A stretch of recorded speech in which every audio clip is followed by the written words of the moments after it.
striving to be an equal career couple is, it was something that was very much a goal of our marriage. And we designed some principles as to how we would organize our lives. Okay, so the 5 stuff that we think we do.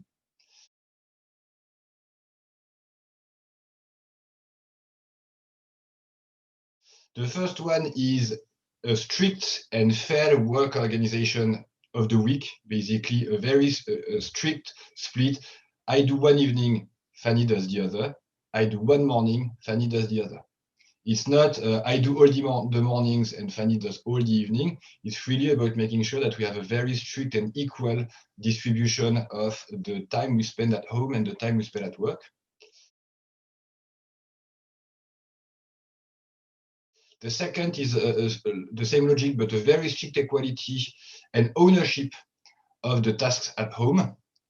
I do the laundry, Fanny does the shopping, but it's not, okay, you do that and I'm chilling out on the sofa. And especially in front of our daughters, we want to be seen both as helping out in the home, and there's no such thing as a girl task or a man. I do a bit of DIY because I like that, of course, but there's no such thing as, oh no, that's something for your mommy. Paternity and maternity leave has been a big issue for us. And the way we have found it to work or try to work was to actually try and increase the paternity leave for me in order to decrease the maternity leave for Fanny. And it is true that in our experience, Fanny did not take the usual in the UK, at least 12. So it depends a lot on the countries. In the US, having more than a month of maternity leave is seen as long. In France, it tends to be 3-4 months. In the UK, it tends to be more 9-12 months. The balance we found was more around 4 months for Fanny, and for me, as much as I could. So the first one was 2 weeks, and the third one was actually a month. But of course, take it at the very, paternity leave taken at the very beginning, not later on.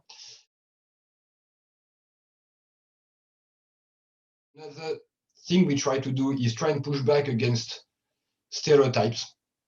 And it's very hard. We have 3 daughters, so you can see how they get primed and how there is a pressure, but there are things like, for instance, I'm going to tell Fanny, it's your turn to drive because the girls need to see you driving. And I'm going to do stuff that are less. Last one is I have a pink toothbrush. And the girls were very interested. Oh, Daddy, you have a pink toothbrush. It's funny. So it's a way to show that, no, it's not, it sounds silly, but it's a place where we are careful to make sure that the gender distribution is not too traditional.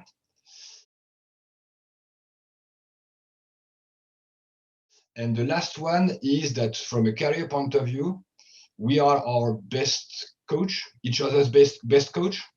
We talk about it a lot. Probably a bit too much, to be honest. Our kids are experts in car insurance because half of our dinner conversation are about car insurance. And that's actually one of the perks of working in the same company as your partner, is that work discussions are super interesting because they're actually about something that matters to you. Possibly a bit too much, let's be honest, but we really try to be honest with each other. Sometimes it leads to some fairly blunt feedback, but I don't think you're going to have anyone better positioned to advise you than the person who knows you the best and who can actually read you better than anyone else.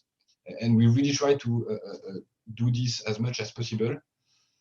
So that's all. So yes, so these are the 5 ones. So work organization that is fair to one another, strict equality and ownership at home, minimum maternity leave and maximum paternity leave, push back against both the small and the big stereotypes, and be each other's coach and give tough love when needed, which is often.